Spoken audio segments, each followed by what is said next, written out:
मेरा नाम wing commander अभिनंदन है। मैं भारतीय वायुसेना में एक लड़ाकू विमान चालक हूँ। मैं टारगेट ढूंढने की कोशिश कर रहा था। आपके एयरफोर्स ने मुझे गिराया। उसके बाद मुझे अपना जहाज छोड़ना पड़ा था जो टूट गया था, और मैंने इजेक्ट किया।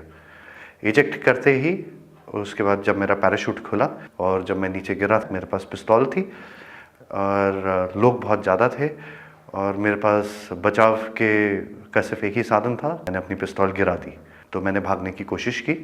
मेरे पीछे लोग आए थे, उनका जोश काफ़ी ऊंचा था। उसी समय पाकिस्तानी आर्मी के 2 जवान आए एंड उन्होंने मुझे बचाया वहाँ से। पाकिस्तानी आर्मी के एक कप्तान थे, वो आए, उन्होंने मुझे इन लोगों से बचाया, मुझे और कुछ होने नहीं दिया। फिर वो मुझे अपने यूनिट तक लेके गए जहाँ पे मुझे फर्स्ट एड दिया गया एंड फिर उसके बाद मुझे हॉस्पिटल ले जाया गया जहाँ पे मेरी जांच हुई और मुझे और एड दिया गया। पाकिस्तानी आर्मी जो है वो बहुत ही प्रोफेशनल सर्विस है। I see peace in it. I have spent time with the Pakistani army.